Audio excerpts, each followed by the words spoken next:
Hi everybody, I'm William Ski from ScanStone, and today we're going to talk to you about windrowing.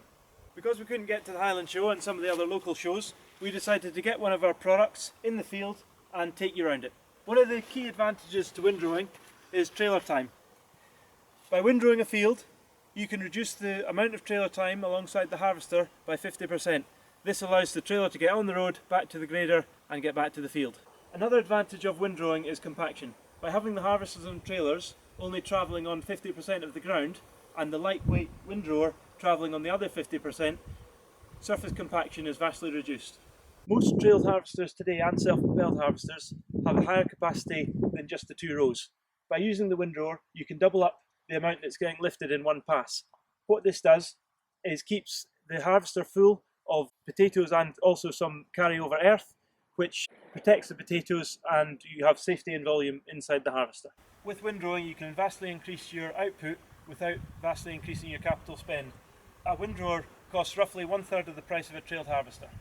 Using a windrower to handle the crop means that you're cutting down on the revolutions of the harvester parts. In fields with short ends and gushets, the windrower is a very nimble machine for getting sent off to one side of the field, and then a cumbersome harvester and trailer doesn't have to reverse back so often to take out the small gushets. Harris Edition cross conveyor is fantastic for opening up breaks. You can open up 4 complete beds, leaving the harvester to go into the 5th bed, giving plenty of space for the trailers. In a standard 6-bed headland like this, the windrower is great because you can take this bed, put it over here, and then go to the end, turn around using the Harris style cross conveyor, and take this one into here.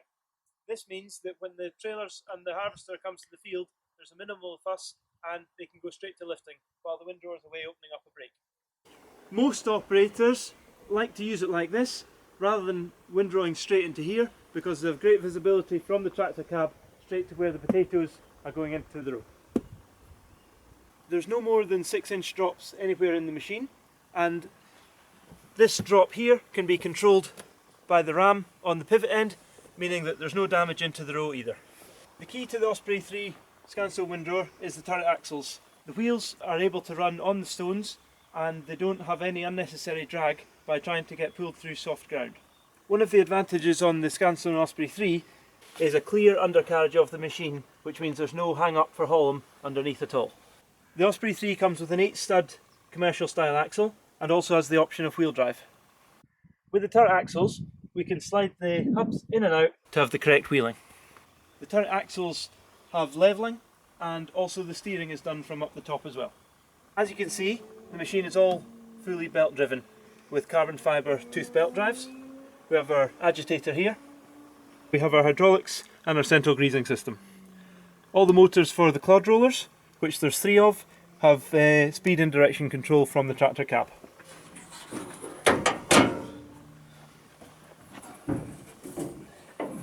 We have load sensing hydraulics, electrical couplings, the hitch where you can have drawbar or hook, lane adjuster. The depth control can be done by Diablos like on this machine, or you also have depth wheels. Intake discs are spring loaded and we have a complete floating front digger unit which follows the contour of the ground and makes sure all the potatoes are dug evenly and there's no cuts. The webs, you have 40mm, 36mm or 45mm pitches. On this machine we have the option for cameras and also working lights.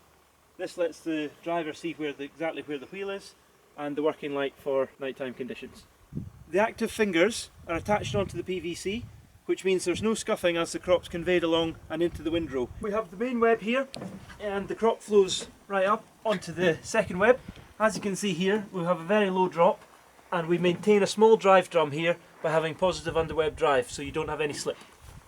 The crop comes off the second web onto the first pair of spiral rollers. These rollers are driven by the rest of the mechanics of the machine, whereas the plain rollers are direct hydraulic drive. Each roller has speed, direction and height adjustment from the tractor cab. The crop then flows across the transfer web and onto the last pair of spiral rollers. This spiral roller again is driven by the mechanics of the machine, and this one is direct hydraulic drive. Inside here we have the option of the work lights and also the camera. In the first web we have 2 points of agitation. Here we have a rocker agitator, all controlled by the tractor cab, and then in here we have a knock roller agitator, and then here we have another knock roller agitator as well. just to sieve out these last bits of soil. The ScanStone Osprey 3 comes standard with LED lights, and of course they fold back for field work as well, so they're no damage. Thanks everybody for watching the video, and hope to see you again soon.